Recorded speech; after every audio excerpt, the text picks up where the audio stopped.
Assalamualaikum warahmatullahi wabarakatuh. Halo Sobat Mansa TV, kembali lagi bersama kami tim jurnalistik Laskar Madrasah Man 1 Model Kota Lubuk Linggau di podcast bersama jurnalistik Laskar Madrasah. Nah, pada hari ini sebelumnya kenal ini, nama aku Regina alias Syarani sebagai podcaster yang bakal nemenin kalian beberapa menit ke depan. Nah, pada hari ini aku tuh udah dapet tamu sosok yang inspiratif nih teman-teman. Di samping aku udah ada Ibu Febri Dwi Sartika selaku salah satu pengurus dari Panti Asuhan Budi Mulia. Assalamualaikum Ibu. Waalaikumsalam. Gimana nih Bu kabarnya pada hari ini? Alhamdulillah agak sedikit kurang enak badan, tapi karena kedatangan adik-adik jurnalistik disempatkan untuk hadir di sini. Wah, kami berterima kasih banyak ya Ibu. Semoga cepat sembuh Ibu. Oke, jadi Sobat Masa TV, Ibu Febri ini sebagai salah satu pengurus ya Bu dari Panti Asuhan Budi Mulia yang ada di Kota Lubuk Linggau. Nah, sebelumnya Bu kalau boleh tahu latar belakang dari terbentuknya Panti Asuhan ini gimana Bu? Berdasarkan dari sejarah, latar belakang dari Panti Asuhan Budi Mulia ini berdirinya tepatnya itu untuk menghimpun anak-anak dari para pejuang kita yang dulu tepatnya di tahun 65 itu mereka dihimpun dari masyarakat paguyuban untuk yang terlantar ya, itu untuk diberikan penghidupan, terus lagi diasuh, dan dari cikal bakal sejarah tersebut maka terhimpunlah yang namanya Panti Asuhan Budi Mulia. Kalau dulu Panti Asuhan ini masih di backup oleh pemerintahan Kota Musirawas, sekarang udah di backup untuk di pemerintahan Provinsi Sumatera Selatan. Gitu.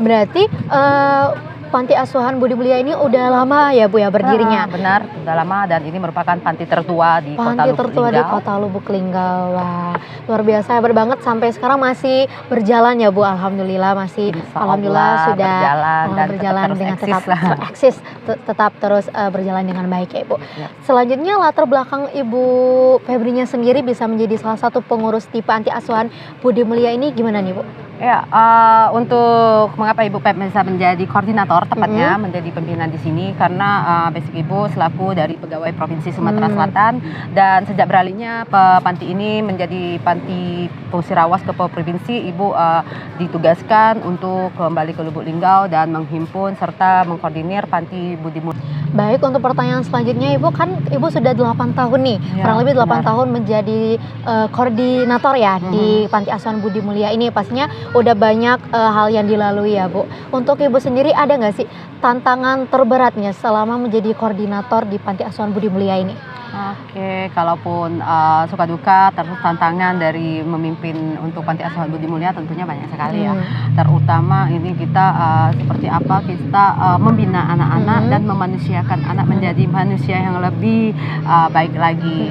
Itu merupakan suatu tantangan, tapi berhubung karena bersama tim dengan pengasuh-pengasuh yang lain, insya Allah kita bisa terus lagi mendisiplinkan mereka, itu satu. Kedua lagi juga memotivasi mereka untuk terus tetap lanjut dengan pendidikan mereka, karena menurut aku pendidikan itu harus lebih utama dan itu merupakan suatu tantangan. Karena kan mereka datang dengan basic latar belakang yang berbeda-beda, baik dari segi ekonomi, terus lagi baik dari segi karakter, yang tentunya kita pun juga harus mempunyai ibarat skill dan seni untuk membackup mereka, dan itu merupakan suatu tantangan, tapi insya Allah bisa kita lalui karena kerjasama kita dengan tim. Oke, seperti yang Ibu tadi bilang ya, karena kan mereka datang ke sini dengan karakter-karakter yang berbeda, kayak pastinya cara pembinaannya, cara disiplinnya itu juga beda-beda Ibu ya, karena nggak setiap anak itu bisa menerima yang kayak gini dan nggak setiap itu bisa menerima kayak gini. Wah, luar biasa, hebat banget ya tim pengurus dari Panti Asuhan Budi Mulia ini.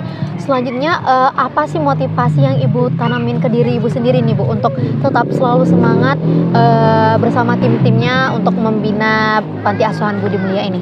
Salah satu motivasi dari Ibu sendiri, khususnya Ibu ini merupakan, dan dari awal Ibu berdiri terus lagi memimpin Panti Asuhan Budi Mulia ini, Ibu membuat slogan yang namanya anak panti bahagia, di mana pengertian dari situ adalah suatu motivasi Ibu untuk memenuhi kebutuhan mereka sepenuh-penuhnya, baik lahir maupun batin, dan membuat mereka sebahagia-bahagianya.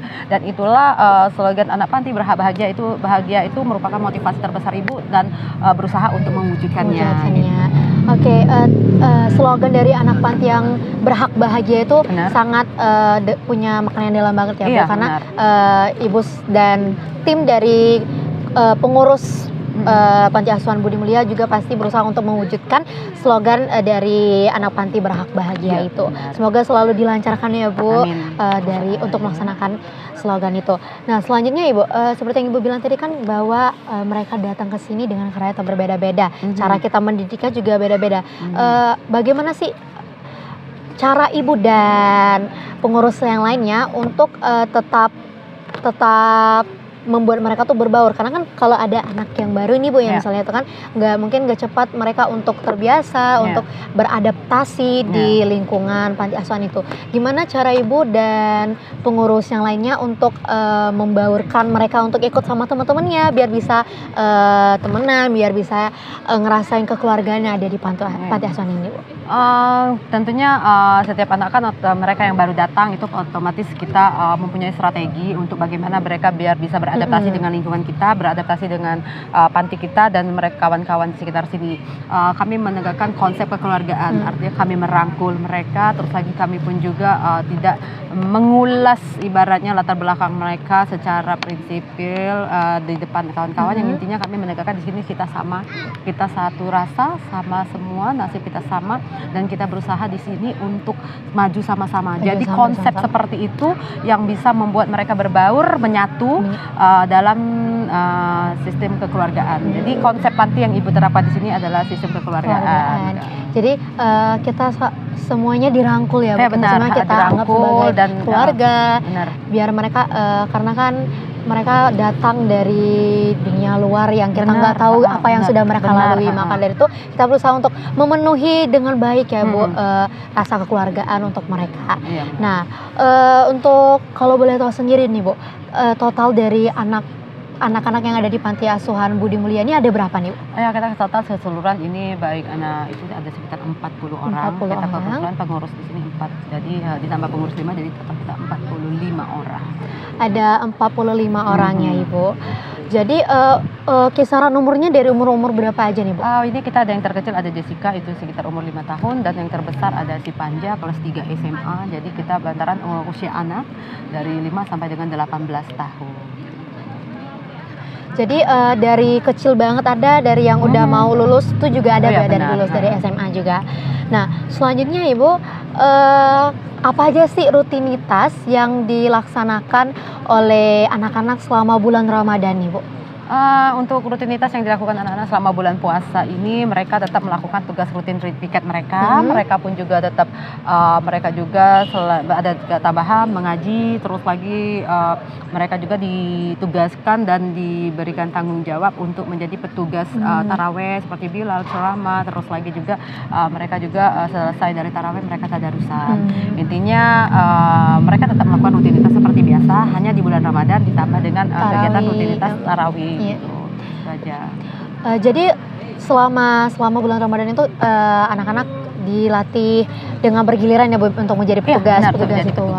Jadi semuanya kebagian nih, Bu, ya, tahu dan siapa tahu ya di sosial media kita. Jadi Panti Asuhan Budi Mulia ada sosial media nih, Bu. Sosial media. Boleh nih, Bu, disebutin apa? Kita punya untuk Facebook itu Panti Asuhan Budi Mulia. Nanti boleh di-add. Boleh, nanti kita bakal taruh di kolom caption untuk untuk sosial media dari Panti Asuhan Budi Mulia. Selanjutnya, Ibu, tadi Regina sempat dengar nih ada yang namanya jadwal piket. Itu jadwal piketnya gimana nih, Bu? Jadwal piket itu kita merupakan kegiatan untuk melatih kemandirian mereka, tanggung jawab mereka, seperti ada jadwal memasak, tapi mereka bukan penuh memasak, tapi membantu tugas masak, terus lagi jadwal piket untuk kebersihan kamar, kebersihan lingkungan panti gitu. Dan juga mereka punya piket untuk di dalam kamar mereka juga punya piket-piket sendiri. Kalau untuk lingkungan panti membersihkan halaman, terus lagi kalau untuk piket dapur itu ada membantu masak gitu. Seperti itu piket. Wah, jadi setiap anak di panti tuh pasti kebagian, Bu, ya, jadwal piketnya. Pasti kebagian karena ada beda-beda juga, Bu, ya. Ada jadwal dapur, ada jadwal yang membersihkan halaman dan juga di kamar mereka masing-masing juga, ya, Ibu. selanjutnya Ibu ada nggak sih Bu harapan yang ingin Ibu sampaikan kepada anak-anak di Panti Asuhan Budi Mulia untuk kedepannya nih Bu? Ya, untuk harapan Ibu selaku koordinator, selaku orang tua di Panti Asuhan Budi Mulia ini, Ibu berharap mereka lebih berguna dan lebih bisa membahagiakan diri mereka di luar sana. Terus lagi juga mereka lebih harus bisa percaya diri karena walaupun kita tetap di asuh di panti asuhan, tapi kita memang bahagia dan kita tetap harus menuntut kebahagiaan untuk masa depan kita. Gitu. Wah, Masya Allah. Semoga nanti siapa tahu beberapa tahun ke depan insya Allah anak-anak dari Panti Asuhan Budi Mulia udah jadi orang yang sukses-sukses. Mungkin bisa nonton podcast ini biar bisa dengar harapan dari Ibu Febri sendiri. Baik Ibu, tadi itu adalah pertanyaan terakhir kita di podcast hari ini. Saya Regina dan segenap tim jurnalistik Laskar Madrasah berterima kasih sangat besar ya Ibu atas kesempatannya untuk berbicara bersama dengan Ibu Febri dan disambut dengan sangat baik di Panti Asuhan Budi Mulia ini. Baik Sobat Romansa TV, karena waktu kita sudah terbatas, itulah tadi adalah pertanyaan terakhir kita bersama dengan Ibu Febri selaku salah satu koordinator di Panti Asuhan Budi Mulia Kota Lubuk Linggau. Saya Regina Syarani bersama dengan Ibu Febri pamit undur diri. Wassalamualaikum warahmatullahi wabarakatuh.